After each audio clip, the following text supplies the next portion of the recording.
বন্ধুরা আজকে আরও একবার চলে এসেছি বাগেশ্বর ধামে। আজকে তোমাদেরকে দেখাবো বাগেশ্বর ধামে দেখবার মতন জিনিস কি কি আছে। তোমরা এলে এখানে কি কি দেখতে পাবে। তো বন্ধুরা চলো প্রথমেই দেখানো যাক। এই যে দোতলা যে বিল্ডিংটা দেখছো, দোতলা না তিনতলা যে বিল্ডিংটা দেখছো, এটা হচ্ছে রাম মন্দির।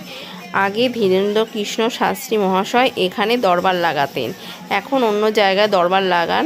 এখানে লোকজনের এত ভিড় হয়ে যায় যে এখানে জায়গা দিতে পারেন না বলে এখন অন্য জায়গায় ব্যবস্থা করা হয়েছে। তো বন্ধুরা চলো চারিদিকটা তোমাদেরকে ঘুরিয়ে ঘুরিয়ে দেখাই, তারপর তোমাদেরকে মন্দিরের ভিতরে নিয়ে যাচ্ছি। তো দেখো চারদিকে দেখেছো গ্রিলের মধ্যে কীরকম নারকেল বাঁধা রয়েছে। এখানে এসে সবাই আরজি লাগায় নারকেল বেঁধে এইভাবেই। তো বন্ধুরা চলো মন্দিরের ভেতরে ঢোকা যাক। তো চলো বন্ধুরা, দেখো উপরে লেখাই আছে সিদ্ধপীঠ শ্রী বাগেশ্বর ধাম পীঠ। তো চলো মন্দিরের ভেতরে ঢোকা যাক। বালাজিকে তোমাদেরকে অবশ্যই দর্শন করাবো, তার সাথে সাথে এখানে দেখাবো আর কি কি দেখার মতন জিনিস আছে। তো বন্ধুরা চলো প্রথমে বালাজিকে আমরা দর্শন করে আসি।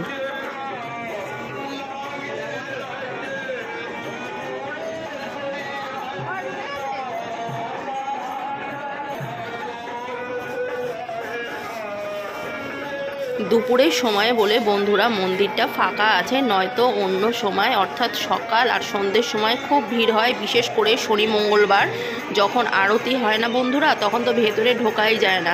আমি একদিনও আরতির সময় ভেতরে যেতে পারিনি। আমি কেন, আমার মতন অনেকেই আছে যারা ভেতরে যেতে পারেনি, কিন্তু আরতির সময় আরতিতে সামিল হতে হয় বলে বাইরে দাঁড়িয়ে থেকে আমরা আরতিতে কিন্তু সামিল হয়েছিলাম, কিন্তু ভেতরে গিয়ে আমরা আরতি দেখার সুযোগ পাইনি যেহেতু এত ভিড়। তো বন্ধুরা চলো মন্দিরের ভেতরে যাওয়া যাক।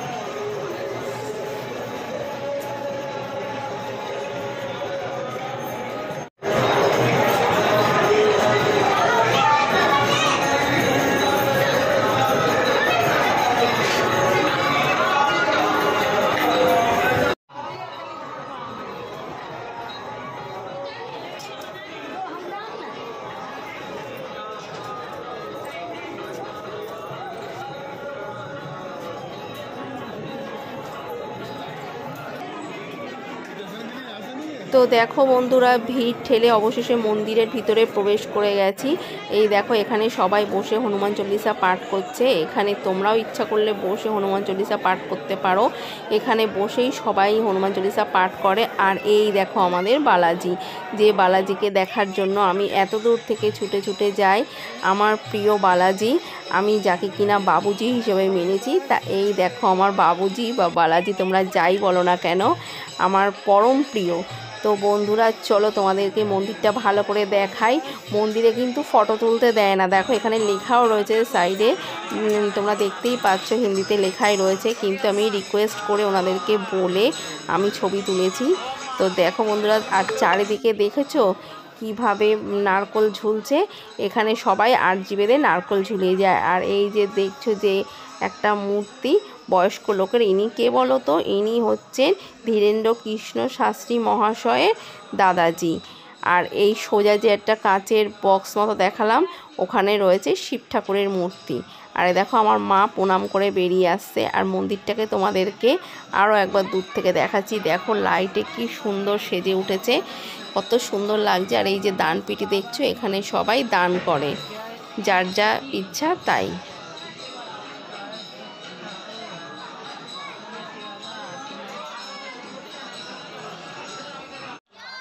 তো বন্ধুরা আমাদের মন্দির পরিদর্শন করা হয়ে গেছে, বালাজিকে দেখা হয়ে গেছে, তোমাদেরকেও দেখানো হয়ে গেছে। তো বন্ধুরা চলো এবার বেরিয়ে যাব। তো দেখো এটা হচ্ছে বাইরে বেরোবার পথ, তোমাদেরকে দেখাচ্ছি। দেখো আর সামনে হচ্ছে প্রসাদ দেওয়া হয়। তো চলো বন্ধুরা একটু আগিয়ে যাই, তারপর তোমাদেরকে দেখাচ্ছি কোথা থেকে প্রসাদ দেয় না দেয়। তোমরা আসলে এখান থেকে অবশ্যই প্রসাদ গ্রহণ করবে। তো দেখো আমার মা এগিয়ে চলেছে প্রসাদ নেওয়ার জন্য। এই দেখো এইখানে দেওয়া হয় প্রসাদ। দেখো তো এখানে ওপরে দুজন লোক বসে আছে, এখান থেকে কিন্তু প্রসাদ বিতরণ করা হয়। হাত পাতলেই কিন্তু প্রসাদ দেওয়া হয় বন্ধুরা। আপাতত এখানে একজন আছে, অন্য সময় দুজনও থাকে। তো বন্ধুরা এরপর আমরা কোথায় এসেছি বলো তো? এরপর এসেছি আমরা অন্নপূর্ণা ভাণ্ডারে। হ্যাঁ বন্ধুরা, এখানে কোনো পয়সা লাগে না, নিঃশুল্ক খাদ্য পরিষেবা দেওয়া হয় ধীরেন্দ্রকৃষ্ণ শাস্ত্রী মহাশয়ের তরফ থেকে। যার যতটা ইচ্ছা সে কিন্তু ততটাই খেতে পারে, এখানে কোনো রকম পয়সা লাগে না। তবে হ্যাঁ, যার যতটা প্রয়োজন তাকে কিন্তু ততটাই নিতে হয়, এখানে কোনো রকম খাবার নষ্ট করা যায় না। তো বন্ধুরা চলো, আমরাও এসে গেছি অন্নপূর্ণা ভাণ্ডারে। তো দেখো আজকে আমাদেরকে কি খাবার দেওয়া হয়েছে, ভাত, রুটি আর ডাল। বন্ধুরা দেখো, এখানে কিন্তু বালাজির আসল প্রসাদ পাওয়া যায়। এখানে প্যাকেট পিছু 25 টাকা, 50 টাকা আর 100 টাকার পাওয়া যায়। তবে প্রত্যেক দিন পাওয়া যায় না বন্ধুরা, একমাত্র শনিবার আর মঙ্গলবার পাওয়া যায় সকাল 8টা থেকে রাত্রি 8টা পর্যন্ত। তো বন্ধুরা তোমরা আসলে অবশ্যই এটাকে মাথায় রেখো। বন্ধুরা এখানে এত ভিড় কেন বলো তো? এখানে সেই দিব্য নারকেল দেওয়া হয় যেটা কিনা তোমার বাড়িতে রাখলে খুব শুভ মনে করা হয়। কোনো জাদু টোনা, কোনো রকম প্রেত বাধা কোনো কিছু প্রবেশ করতে পারে না। আর এখানে দেখো লাল কাপড়ও বিক্রি হচ্ছে। এটা কিন্তু মন্দিরের কোনো সংযোগ নেই, লাল কাপড়টা ইচ্ছা করলে তুমি বাড়ি থেকেও নিয়ে যেতে পারো, লবঙ্গও নিয়ে যেতে পারো। এখান থেকে শুধু নারকেলের সিঁদুর মাখিয়ে দেওয়া হয়। সেই নারকেলটাকে তুমি যদি কাপড়ের মধ্যে লবঙ্গ দিয়ে বাড়িতে ঝুলিয়ে রাখো তাহলে কিন্তু কোনো রকম অশুভ শক্তি বাড়িতে আর প্রবেশ করতে পারে না। এটাও কিন্তু বন্ধুরা বিনামূল্যে দেওয়া হয়। তো বন্ধুরা আসলে কিন্তু তোমরা অবশ্যই এখান থেকে এই নারকেল নিয়ে নিতে পারো। তবে হ্যাঁ, কিছু নিয়ম আছে, যেটা হলো কিনা তোমরা যদি এই নারকেল বাড়িতে ঝোলাও তাহলে কিন্তু বাড়িতে পেঁয়াজ, রসুন, মাছ, মাংস, মদ কোনোটাই চলবে না। বন্ধুরা বলতে বলতে আমরা দরবারে চলে এসেছি। আমরা যেদিনকে গেছিলাম সেদিনকে বন্ধুরা যাদের কিনা পর্চি ছিল তাদেরকেই ডেকেছে, অর্থাৎ পুরনো পেশেন্টদের ডেকেছিল। আমরা যেহেতু নতুন, আমাদের কোনো ডাকের কোনো কথাই ছিল না বন্ধুরা। তাই যারা পুরনো পেশেন্ট তাদেরকে ডাকা হয়েছিল, তারা ভেতরে ছিল। আর দেখো আমি বাইরে থেকে ক্যামেরা করেছিলাম, তো তোমাদেরকে আমি সেটাই শেয়ার করলাম। উনি সবসময় ভেতরে বসেন এমন কোনো কথা নয় বন্ধুরা, উনি বাইরেও দরবার লাগান, কিন্তু সেই মুহূর্তে উনি ভেতরে বসেছিলেন, তাই তোমাদেরকে আমি শেয়ার করলাম। তো বন্ধুরা তোমাদের কেমন লাগলো না লাগলো অবশ্যই জানিও কিন্তু। বন্ধুরা গুরুজিকে আমি একদম সামনে থেকে দেখার সুযোগ পেয়েছিলাম।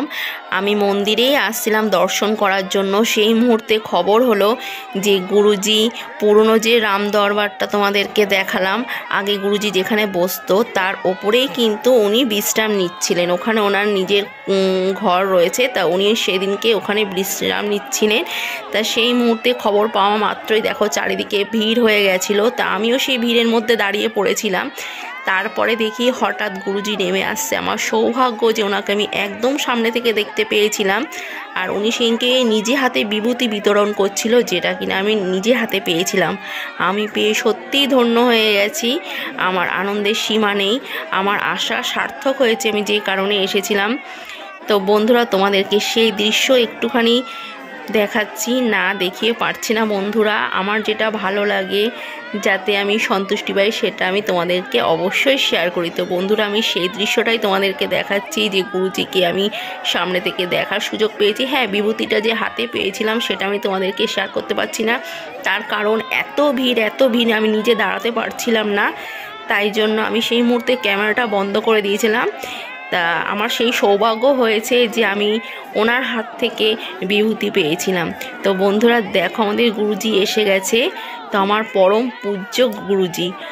তো বন্ধুরা তোমরা দেখতে থাকো।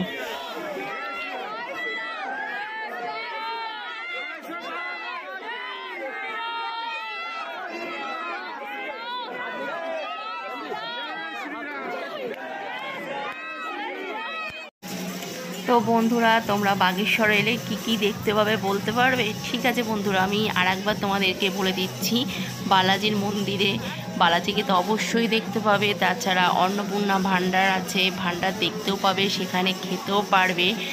তাছাড়া হচ্ছে যেখান থেকে কিনা বালাজির আসল প্রসাদ পাওয়া যায় সেটাও তোমাদেরকে আমি শেয়ার করলাম, যেখান থেকে কিনা দিব্য নারকেল পাওয়া যায় আমি সেটাও তোমাদেরকে শেয়ার করলাম। তাছাড়া পুরনো রাম দরবার তোমাদেরকে আমি সবটাই শেয়ার করলাম। তাহলে বন্ধুরা তোমরা এসে অবশ্যই ঘুরে যেও, তোমাদেরও আশা করি ভালো লাগবে। তো বন্ধুরা আমরা বাড়ি ফিরে যাচ্ছি, আজকের মতন টাটা।